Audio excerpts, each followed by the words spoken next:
Nous sommes responsables au-delà de la partisanerie politique, je disais, parce que des gouvernements de droite, mais aussi des sociodémocrates, ont laissé les règles du libre marché dominer complètement nos sociétés. On a laissé agir à leur guise ceux à qui le statu quo profite. Ces pouvoirs financiers de Wall Street, de Bay Street, de Québec incorporé, qui nous ont imposé leurs lois économiques, leur appétit pour la spéculation et le profit maximum. Une économie casino où nos gouvernements, plutôt que de décider, ont été décidés en fonction des choix de société qu'on a fait pourtant collectivement, des consensus, comme par exemple réduire la pauvreté. Alors nos gouvernements ont été réduits souvent, malheureusement souvent sans opposer de résistance, à faire le croupier d'une économie contrôlée par des patrons de banques et de grandes industries.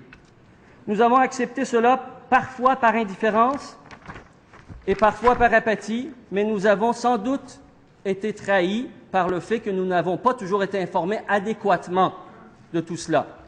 C'est souvent par manque d'information, si ce n'est par désinformation, que nous avons laissé nos gouvernements privatiser ce qui rapporte et ce qui profite et assumer, prendre la responsabilité de tous les risques et des pertes.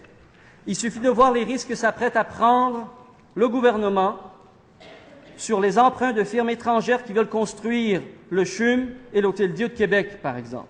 À qui profitent ces PPP si indirectement nous finançons nous-mêmes, par les garanties qu'on offre, la construction d'infrastructures, en plus de payer de très profitables loyers à des gros intérêts privés pour se faire soigner dans des hôpitaux ou pour passer sur des ponts comme celui de la 25.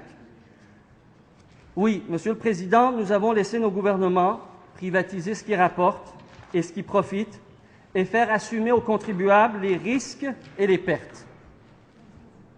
Pour s'en convaincre, il suffit de voir les profits scandaleux que tirent les compagnies d'assurance et les multinationales pharmaceutiques de notre régime d'assurance médicaments du Québec.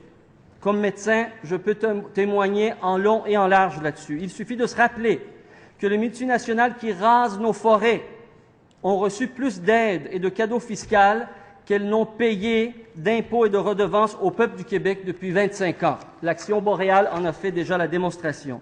La vérité sur notre économie, c'est que depuis des décennies, tous les 6 ou 7 ans, une bulle financière et spéculative éclate. Les victimes sont toujours les mêmes. La classe moyenne, les travailleurs à faible revenu ou les assistés sociaux. Les gens ordinaires, à qui on demande de se contenter de maigres salaires, à qui on demande toujours de faire les premiers sacrifices, d'accepter de payer plus de tarifs pour se chauffer, pour aller à l'université ou pour se faire soigner. Les gagnants sont toujours les mêmes, ceux qui tirent profit du statu quo, qui sont organisés en lobby puissants pour forcer le gouvernement et les pouvoirs publics à leur accorder des privilèges sur le dos de la société.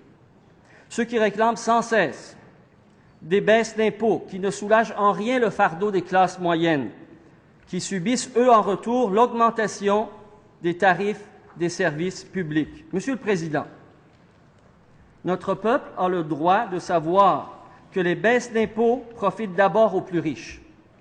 Ces détenteurs de capitaux, ces banquiers, ces grands industriels qui, depuis 30 ans, ont convaincu de gré ou de force nos gouvernements à leur accorder toujours plus de privilèges, de leur accorder le privilège surtout de faire ce qui leur plaît et rapporte avec l'environnement et avec la société. En somme, pour payer le moins de salaire, faire le plus de profit et payer le moins d'impôts. Voilà le système dont nous sommes collectivement responsables, que nous avons accepté parce qu'on les a écoutés, parce qu'on les a trop longtemps laissés faire. Voilà, Monsieur le Président, ce que le député souverainiste de gauche. Voilà, Monsieur le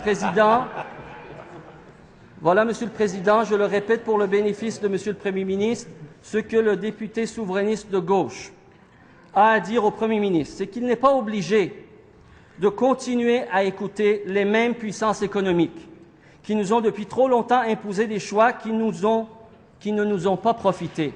Il a une liberté que lui confère l'état de choc dans lequel est la nation québécoise devant les décisions prises par ces milieux affairistes.